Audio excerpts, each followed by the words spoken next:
Ako si Dan, isa akong engineer, at masasabi ko na maayos ang buhay namin ng anak ko. Maaga akong nabiyudo, kaya mag-isa ko lang tinaguyod ang nag-iisa kong anak na babae.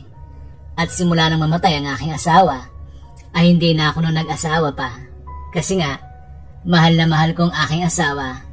Kaya napakahirap sa akin, napalitan siya. Kahit matagal na siyang wala sa aking piling, ngunit isang araw, hindi ko akalain na muling titibok ang aking puso. At ito ay sa isang babae na halos kaedad lang ng anak kong babae na si Maxine. At ilalahad ko sa inyo ngayon kung paano ko puputukan ang classmate ng anak ko. Isang umaga, normal na araw lang yon, at yun ay araw ng linggo. At pareho kaming nasa bahay lang ng aking anak. Kaya naman habang nasa sala ako at nagbabasa ng dyaryo, ay bigla akong nalapitan ng aking anak na babae. At siya ay may sinabi sa akin. Papa, may nais sana akong sabihin sa'yo. Sana pumayag ka po. Bakit anak? Ano ba yung sasabihin mo sa akin na? Sige, magsalita ka. Papa, birthday kasi ng classmate ko. At siya ay aking best friend din. Tapos yun, gusto sana namin celebrate dito sa bahay natin. Yung kaarawan niya. Kaming dalaw lang naman, Papa. Tamang kain. At inom na naman kami ng alak. Sige na, Papa, pumayag ka na, please. At saka promise po, onti lang ang iinumin namin na alak. Ganun ba, anak? Okay, sige, total, kayong dalaw lang naman pala. Di sige, payag na ako. Basta sabihin mo sa classmate mo, huwag mong papakalasing ha. At dapat mga 10 PM. Umuwi na siya, okay? Kasi baka mamaya, hanapin din siya ng kanyang mga magulang. Sige po, Papa. Lahat ng sinabi mo sa akin ngayon, tatandaan ko. At sasabihin ko din sa kanya. Para naman di ka magalit sa akin, Papa. Salamat po. Ang bait mo talaga, Papa ko. Sige, maliligo na ako. Kasi maya-maya lang. Parating na din yung classmate ko na yun. Okay, sige anak. At pagkatapos namin mag-usap ng anak ko, ay agad na nga siyang naligo. Ako naman, ay nagpatuloy muli sa pagbabasa ng dyaryo. At habang nagbabasa ako ng dyaryo, ay napaisip ako, sino naman kaya yung bisita ng anak ko na si Maxine. Ngayon lang siya magpapapunta dito sa bahay ng bisita or classmate niya. Di bale, makikita ko naman siya mamaya. At pagkatapos ko maisip ang bagay na yon, ay naganda na ako na makakain namin ng aking anak. At pagkatapos ko makapagluto ng aming pagkain, ay naisipan ko munang maghugas ng aking sasakyan. At habang yun ay aking hinugasan na, ay may bigla na lang kumatok sa aming gate. Kaya dahil doon, ay agad ako nagtungo sa aming gate para tingnan kung sino ba yung kumakatok na yon. At pagbukas ko ng gate, ay natulala ako kasi bumungad sa akin yung isang babae na maganda, matangkad, sexy at tisay. Kaya naman, kahit tulala ako, ay pinilit ko magsalita ng mga oras na yon. Ate, sino kayo? At anong kailangan mo? May hinahanap ka ba na tao? Kuya, dito ba nakatira si Maxine? Oo ate, dito nga siya nakatira. Sino po kayo? At anong kailangan mo sa anak ko? Ay, kayo po palang papa ni Maxine. Nga pala, ako si Joanna. Ako yung classmate niya at best friend niya. Kinagagala ko po na makilala kayo, sir. At pagkasabi sa akin ng classmate ng anak ko, ay may bigla naman nagsalita mula sa aking likodan. At pagtingin ko, ay ang anak ko pala yung na si Maxine. Bes, andyan ka na pala. Mukhang nagkakilala na ata kayo ni Papa.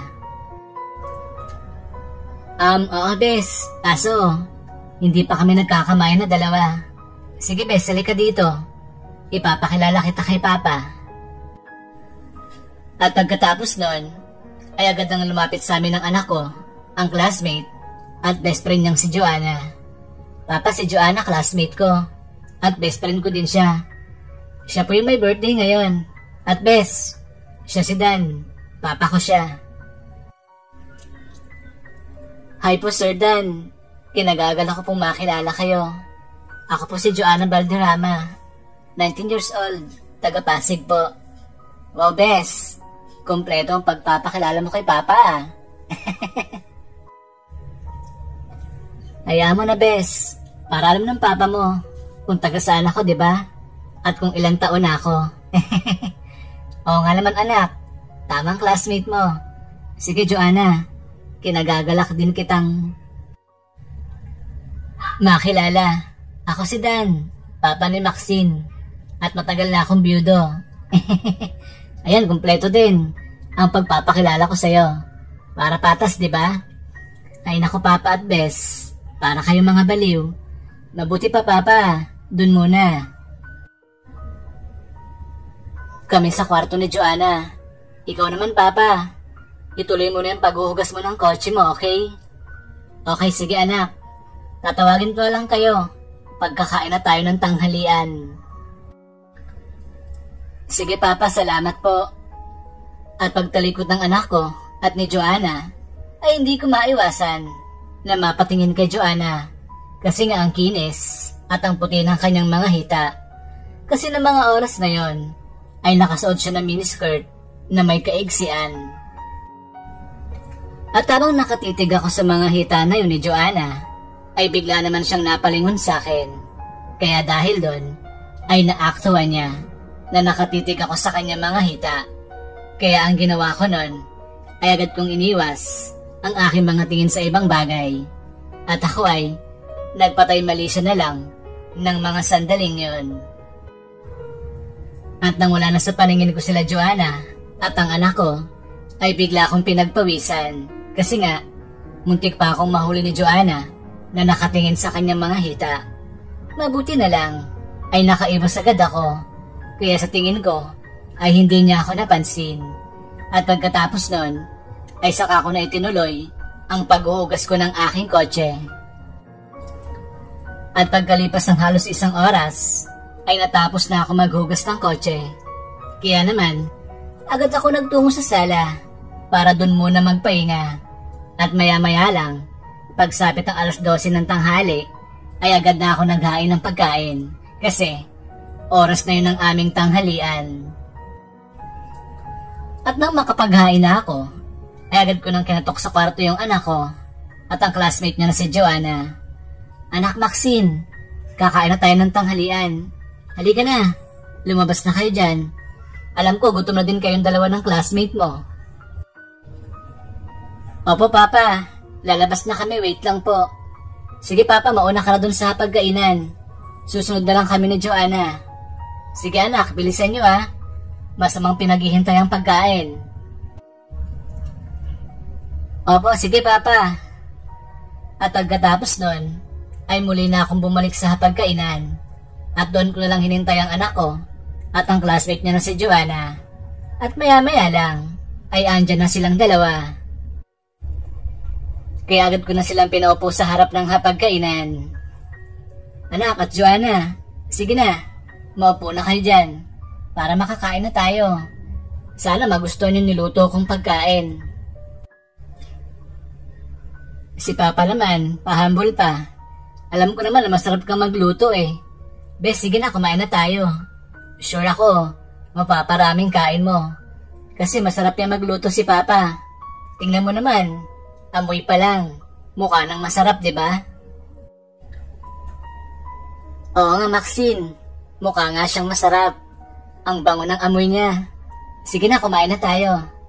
At pagkatapos nun, ay agad na nga kaming kumain. At habang kami kumakain na, ay kita ko sa mukha at kilos ni Joanna na nasarapan siya sa aking niluto ng pagkain. Kaya dahil doon, ay natuwa na din ako. At nang tapos na kaming kumain, ay bigla nagsalita si Joanna. Sir Dan, ang sarap po ng pagkain na niluto nyo. Grabe, ang dami ko nakain. Tama nga si Maxine, masarap ka magluto ng pagkain. Salamat, Joanna. Mabuti naman. Naibigan mo yung niluto ko. Opo, masarap nga siya, Sir Dan. Mukhang mapapadalas ata, Bes, ang pagpunta ko sa bahay nyo. Kasi Masarap magluto ang papa mo. Ayos lang yun, bes. Dalawa lang naman kami. Ni Papa dito sa bahay. Kaya welcome ka dito palagi. At nga pala Papa, mamaya lalabas kami ni Joanna. Kasi bibili kami ng pagkain at alak. Diba? Birthday niya ngayon. Dito kami magse-celebrate sa bahay. Diba Papa? Nag-usap na tayo tungkol sa bagay na yon. Oo, sige anak. Walang problema sa akin. Basta uminom lang ng tama ha. Huwag kayo magpapakalasing na dalawa, okay? At nga pala Joanna, hindi ka ba hanapin ng mga magulang mo? Kasi di ba birthday mo ngayon? Kaya dapat nasa bahay ka lang, kasamang pamilya mo. Sir Dan, ulila na po ako. At sa ate ko lang ako nakatira. Busy naman si ate sa work, kaya yun. Nagpaalam na lang ako sa kanya. Nalalabas na lang ako kasama si Maxine. Tiwala naman si ate kay Maxine kasi magkakilala naman silang dalawa. Ay, ganun ba? Sorry, hindi ko kasi alam na ulila ka na pala, Joanna. Sige, mag-enjoy kayo ng anak ko. Gawin yung gusto niyong dalawa, basta huwag uminom ng marami, okay? Yung tama lang, at para makauwi ka pa sa bahay mo mamaya. Sige Sir Dan, salamat. Ako na po maghuhugas ng mga plato na to. Nakakahiya kasi kung kayo pa ni Maxine ang maghuhugas na ito. Nako bes, hayaan mo na si Papang maghugas niyan. Kaya niya nang gawin. Ang gawain na yan, sa bahay namin, si Papa laging gumagawa niyan.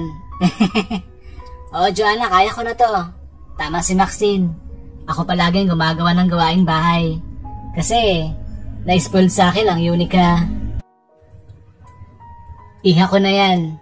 Alam mo naman diba, kaming dalawa lang magkasama sa buhay. At saka ginagawa kong bagay na yon para makapag-focus siya sa pag-aaral. Alam ko naman na mahirap din ang kurso niyong dalawa. Kaya dapat walang sagabal, diba? Para makapag-aral siya ng maayos at mabuti. Saka anak Maxine, wala mo ng boyfriend ha? Tapusin mo muna ang pag-aaral mo para kahit pa paano makapag-focus ka na maayos. Isipin mo 1 taon na lang, gagraduate ka na sa kursong engineer. Kaya dapat pagbutihan mo, okay? Sige na, magpahinga na kayo. Ni Joanna dun sa kwarto mo. Ako nang bahala maghugas ng mga plato na to. Sige Papa, maraming salamat sa'yo. The best Papa ka talaga sa buong mundo. Napakabait na. Ang gwapo pa. Di lang yon, ang macho pa. Ay nako anak, ang dami mo nang sinasabi. Nakakahiya na kay Joanna. Sige na, pumunta na kayo dun sa kwarto mo. Sir Dan, tama naman si Maxine. Ang bait nyo at ang gwapo pa. Nakakaingit na si Maxine kasi may papa siya na kagaya nyo. Ang cool. Ganun ba Joanna? Sige, maraming salamat sa papuri mo sa akin. Magpahinga na kayo. At mamaya, di ba? Aalis kayong dalawa ng anak ko. Bibili kayo ng pagkain at alak na iinimin yung dalawa. Okay, sige po Sir Dan. Salamat ulit. Bes, halika na sa kwarto mo. Pahinga muna tayo doon. Sige Bes, halika na. Papa, diyan ka na muna. Love you Papa. Sige anak, love you too. At pagkatapos nun, ay nagugas na nga ako ng mga plato na pinagkainan naming 3. At ang tapos na ako, ay nahiga na ako dun sa sopa sa may sala, habang ako ay nanonood ng TV. At makalipas ang ilang oras, ay hindi ko na lang namalayan na nakatulog na pala ako dun sa may sopa. At ang magising ako, ay nadinig ko ang iingin na ng anak ko at ni Joanna mula dun sa kwarto. At ang music na pinapatugtog nila ay ang lakas-lakas. Hinayaan ko na lang sila na gawin ng bagay na yon. Kasi nga, birthday ni Joanna, kaya pinagbigyan ko silang dalawa. Nagmerienda na ako ng oras na yon, kasi 4 PM na din yon. At pagkatapos ko magmerienda, ay patuloy pa din sa kasiyahan ng anak ko at si Joanna. At ang music nila ay parang nakakadistract na dahil sa sobrang lakas. Kaya naman, nagpasya na akong katukin sila para sitahin na medyo hinaan sana yung pagpapatugtog nila. Anak Maxine, pakibuksan mo nga itong kwarto mo. Pakihinaan mo naman yung music. Ang lakas-lakas. Baka magreklamo yung mga kapitbahay natin yan. Nakakahiya sa kanila. At pagkatapos kong masabi ang salitang iyon, ay walang nangyari kasi nga, wala naman lumabas mula sa pintuan ng kwarto ng anak ko. Kaya dahil doon, ay napakamot na lang ako sa aking ulo. Ngunit dahil sa tingin ko na nakakaabala na silang dalawa sa kapitbahay namin, ay gumawa na ako ng paraan para buksan ko yung pintuan ng kwarto ng anak ko. Pwersahan ko na yung sinira para yun ay aking mabuksan. At nang masira ko na yung doorknob, ay agad na yung bumukas. At pagbukas nun, ay nagulat ako sa aking nakita. Kasi, parehong pangloob na lang na damit ang suot ng anak ko at ni Joanna, habang sila ay sumasayaw at nagiinom ng alak. Kaya naman dahil doon ay tumambad sa akin ang mga sexy nilang katawan, at pati mga kokomelo nilang dalawa ay bagya ako yung nasulyapan nang hindi ko naman sinasadya ng mga oras na yon. O Papa, anong ginagawa mo dito sa kwarto ko? At bakit hawak mo yung doorknob ng pintuan ng aking kwarto? Wala Papa, bakit mo sinira yung doorknob ng pintuan ko? Galit ka ba sa akin Papa? Anak, hindi ako galit sa'yo. Inaalala ko lang yung sasabihin ng kapitbahay natin. Kasi, ang lakas ng sounds nyo at rinig na rinig siya dun sa sala. Kaya yun anak, nagpasya akong katukin kayo dito sa kwarto mo para pagsabihin sana kayo na hinaan yung sounds nyo. Kaso yun, hindi nyo naman ako madinig. Kanina pa ako kumakatok dyan sa labas. Kaya yun, sinira ko na lang tong doorknob ng pinto mo anak para makapasok ako dito sa loob. Ay, ganun ba Papa? Naku, sorry Papa ah. Kala kasi namin ni Joanna, mahina pa siya eh. Sige Papa, hinaan na lang namin tong sounds. Sorry ulit Papa. Sige anak, ayos lang yun. Nga pala, bakit ganyan ang mga suot nyo ha? Eh, hindi naman kayo magsiswimming ah. Ang sisexy ng mga suot nyo ngayon. Sige na anak, ayusin nyo na yung suot nyong dalawa. Papa naman, okay lang yan. Kami lang naman ni Joanna ang andito sa kwarto eh. Kaya yon, naisipan namin na magsuot ng ganito habang kami sumasayaw. Si Joanna kasi, etong request niya Papa. Ang dami niyang alam, di ba? At saka Papa, pagbigyan mo na kami. Birthday naman ni Joanna ngayon. Ganun ba anak? Okay sige, uwi ng trip nyo, kayong bahala. Basta yung sounds nyo, inahin nyo ha. Para wala tayong kapitbahay na maistorbo. Okay sige Papa, masusunod. Salamat. At pagkatapos ng usapan namin ng anak ko na si Maxine, ay bigla naman sumabat si Joanna. At ito, ang kanyang sinabi sa akin, Sir Dan, baka gusto mo makijoin sa amin ng anak mo. Kasi, parang ang boring pag kaming dalawa lang ni Maxine. Mas masaya siguro kung sasamahan mo kaming dalawa ni Maxine. Ano Bes? Okay lang ba sa'yo nakasama natin ang papa mo sa birthday celebration ko? Naku Joanna, wag na. Kaya na lang dalawa ng anak ko. Mag-enjoy kayo at isa pa. Matanda na ako para sa bagay na yan. Tapos, nakakailang pa yung mga suot nyo ngayon. Hindi ako sanay na makita si Maxine na ganyan ang suot niya. Kaya mabuti pa, kayong dalawa na lang, okay? Kaya sana Joanna, huwag sumama ang loob mo sa akin ah. Ano ba yan? Sayang naman po. Pero sige, kung ayaw nyo Sir Dan, ayos lang sa akin. Yun nga lang, pagkakataon na sana natin to. Para makilala ko pa kayo ng mabuti, di ba? Bes, KJ palang papa mo. Ayaw na mga ganito na kasiyahan. Baka nailang lang si Papa Bes kasi ganitong suot natin. Mabuti pa, bes. Magpapalit na ako ng damit para makijoin sa atin si Papa. Ano, Papa, dili ka ba, ha? Sige, anak. Dili ako sa bagay na yan. Sige, Papa. Mabuti naman at pumayag ka. Meron ako, bes. Hindi ako magpapalit ng damit, ha? Gusto ko ganito pa din ang suot ko. Alam mo naman, di ba? Etong trip ko. Kaya sana, pagbigyan niyo ako mag-ama. Sige, bes. Ikaw ang bahala. Papa, ayos lang ba sa'yo? Na ganyan ang suot ni Joanna? Sige.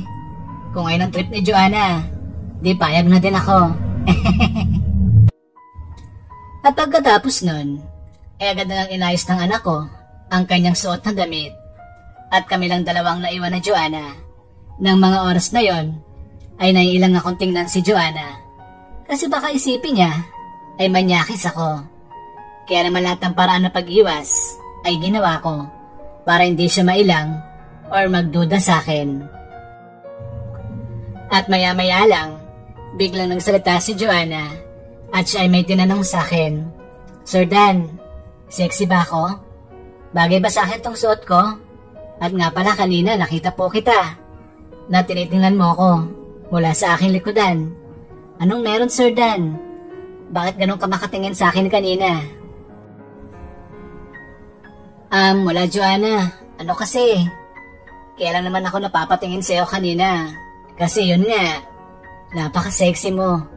At ang puti ng mga hita mo. Tapos ang ganda mo din. Hindi ko inakala na may kaibigan palang anak ko na kasing ganda mo.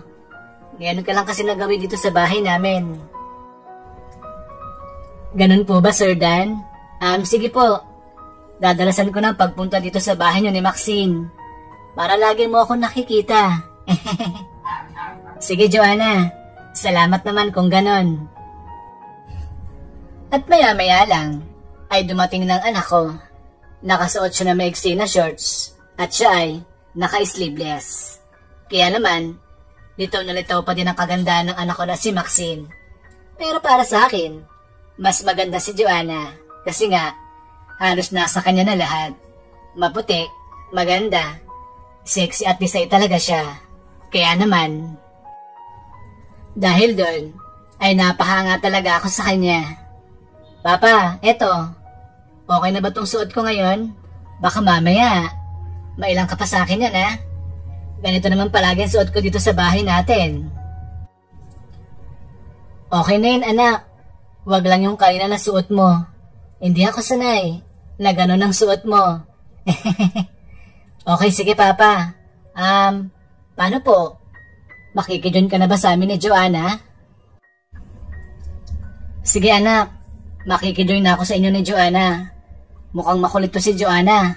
Kaya alam ko, hindi na ako makakatanggi sa kanya. Opo, Sir Dan. Talagang makulit ako. Kaya sa ayaw at sa gusto mo, pipilitin talaga kita na makijoin sa amin. At pagkasabi no ni Joanna sa akin, ay napangiti na lang ako sa kanya. At saka na kami nagtawanan.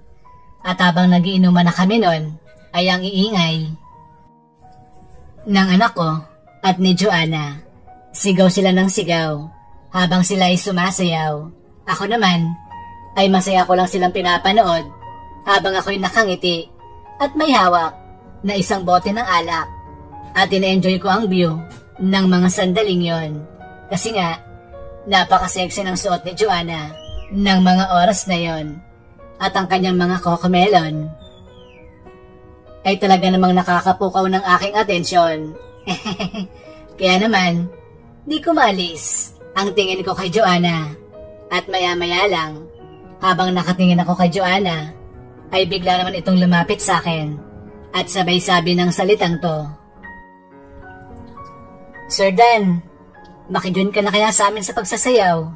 Bes, ayayin ko lang ang papa mo na makijoin sa atin sa pagsasayaw, ha? Okay lang ba sa'yo, ha, Bes? Okay lang naman sa akin, Bes, kung papayag si Papa na makijoin sa atin. Di okay? O, Sir Dan, okay lang sa anak mo. Kaya halika na.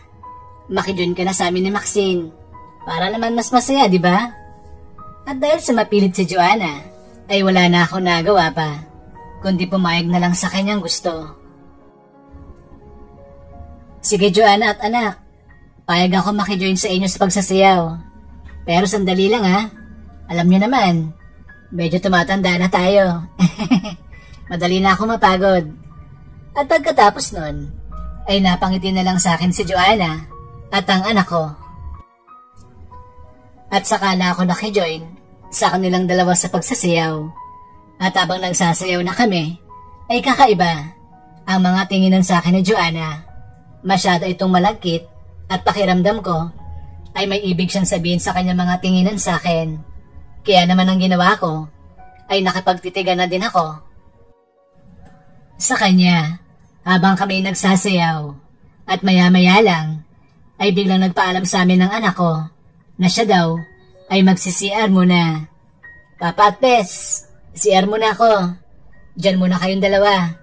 Saka medyo nahihilo na din ako. Ganun ba anak? Ano? Kaya mo bang pumunta mag-isa sa CR? Gusto mo anak, alalayan na kita. Baka kasi matumba ka pa dyan eh. Wag na papa. Kaya ko na mag-isa, okay? Mabuti pa, dito na lang kayo ni Joanna. Samahan mo siya papa. Mag-enjoy lang kayong dalawa sa pagsasayaw. Sige anak, mukhang kaya mo naman. Basta anak, dahan-dahan lang sa paglalakad ha. Para di ka madulas or matumba. Sige po papa, salamat. At pagkatapos nun, ay saka na umalis ang anak ko papuntang CR. At kami na lang naiwan ni Joanna sa loob ng kwarto. At dahil kami na lang ang andon sa kwarto ni Joanna, ay bigla ko na ilang. Sa hindi ko malaman na dahilan, napansin agad yun ni Joanna. Kaya naman, agad niya akong tinanong kung okay lang daw ba ako. Sir Dan, ayos ka lang ba? Bakit parang naiilang ka ata sa akin? Mabait naman ako Sir Dan. Yun nga lang, medyo may pagkakalug ako. Oh Joanna, kalog ka nga. At saka tama ka, naiilang ako sa'yo. Kasi yung suot mo ngayon kakaiba kasi. At talaga nakakapukaw siya ng atensyon. At ang masabi ko na yun kay Joanna, ay bigla siyang lumapit sa akin. At pagkatapos, nun, ay nilapit niya ang mukha niya sa aking mukha.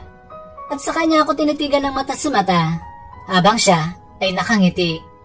At habang gano'n ang sitwasyon namin ni Joanna, ay saka na siya nagsalita. At ito, ang sinabi niya sa akin, Sir Dan, sayo tayo, yung sweet dance. Tamang-tama, love song na yung kanta. Sige na Sir Dan, ilagay mo na yung dalawa mong kamay sa aking magkabilang mga bewang. Huwag ka na mahiya sa akin, para makapagsayaw na tayo. Saka isipin mo na lang, ako si Maxine, para di ka na mailang sa akin. Dali na Sir Dan, huwag ka nang mahiya. Naku Joanna, nakakailang naman. Saka baka dumating ng anak ko, kung ano pang isipin nun. At saka Joanna, lasing ka na ata. Madami ka nang nainom na alak. Siguro Joanna, wag na. Sa ibang pagkakataon na lang, okay? Sir Dan, hindi ako lasing. Alam kong ginagawa ko. Ano? Isasayaw mo ba ako o hindi? O baka gusto mo, pilitin pa kita na isayaw mo ako. Yun bang gusto mo Sir Dan? Yung pinipilit ko or kinukulit? At pagkasabi sa akin ni Joanna, ay bigla ako nakadama ng kakaiba at parang gusto ko nang gawin yung gusto niya. Yun ang sumayaw kaming dalawa nang magkayakap. At maya-maya lang, habang nag-iisip ako ng kung ano-ano, ay bigla ako nagulat kasi bigla na ako niyakap ni Joanna at ang mga kokomelo niya ay napapatikit na sa akin ng bahagya. Kaya naman dahil doon, ay hindi ko natanggihan pa si Joanna, kaya agad ko nang nilagay ang mga kamay ko sa kanyang magkabilang bewang. At pagkatapos nun, ay nagkangitian na kaming dalawa ni Joanna habang kami nagsasayaw na. At maya-maya lang, ay muli nagsalita si Joanna. At kinagulat ko, yung sinabi niya sa akin ng mga oras na yon. Sir Dan, Nagkaroon ka na ba ng karelasyon na kasing edad ko? Joanna, nakakagulat naman yung tanong mo sa akin. Bakit mo naman natanong ang bagay na yan, ha? Wala lang, Sir Dan. Naitanong ko lang naman. Ano kasi, baka gusto mo na maging karelasyon ako. Di ba matagal ka ng byudo at walang girlfriend? Baka sakaling pwede ako. Maganda naman ako, di ba, at sexy? At isa pa, ang isang gaya mong tipo kong lalaki. Yung mas matanda sa akin at daddy looks na. Ano, Daddy Dan? Game? Payag ka ba na maging girlfriend mo ko? Matagal na akong walang boyfriend. 6 na buwan na. Kaya miss ko na yung may nagpapaligaya sa akin. At pagkasabi sa akin ni Joanna, ay gulat na gulat talaga ako. Kasi hindi ko inasahan na sasabihin niya sa akin ang bagay na yon. Kaya naman dahil doon, ay hindi ako nakapag-react agad. At ako ay nakatitig lang sa kanya. At habang nakatitig lang ako kay Joanna, ay bigla niya na akong tinuka sa aking labi habang nakahawak siya sa aking magkabilang mga pisngi. Ako naman ay napalaban na din sa tukaan namin na yun ni Joanna kasi nga hindi ko na din napigilan pa ang aking emosyon ng sandaling yon. At makalipas ang ilang minuto na tukaan namin ni Joanna ay siya na ang unang kumalas. At pagkatapos nun ay muli akong tinitigan ni Joanna ng malagkit at mukhang alam ko na ang kanyang nais na sunod na mangyari. Yun ay ang paligayahin ko na siya. Kaya naman kahit kabado ako, ng mga sandaling yon ay agad ko nang ginawa. Kasi nga mahirap tanggihan ang isang gaya ni Joanna na maganda at sexy at tisay. At agad ko nang hiniga si Joanna at doon ko na ginawa ang pagpapaligaya sa kanya. At habang siya aking pinapaligaya, ay natutuwa ako sa kanya kasi nga nagugustuhan niya ang ginagawa kung pagpapaligaya sa kanya. Naging mabilis lang ang pagpapaligaya ko kay Joanna kasi nga nasa alanganing lugar kaming dalawa. At pagkatapos namin yung magawa ay ang saya-saya naming dalawa ni Joanna. At yun ay naulit pa ng ilang mga beses hanggang sa magdalang tao na siya. Naging okay naman ang relasyon namin ni Joanna at siya ay natanggap naman ng aking anak bilang stepmother niya. At kalaunan ay nagsama at nagpakasal na din kaming dalawa ni Joanna. Nagkaanak pa kami ng dalawa at ang anak ko naman na si Maxine ay naging masaya naman para sa aming dalawa. Sa ngayon ay masaya kaming namumuhay ni Joanna. At ako ay binubusog niya ng kanyang pagmamahal at ang kanyang mga cocomelon. At yan po ang istorya kung paano ko naputukan ang classmate ng anak ko. So ayun, tapos na yung full story natin. Sana po nagustuhan nyo. Maraming salamat po sa inyo. Bye-bye!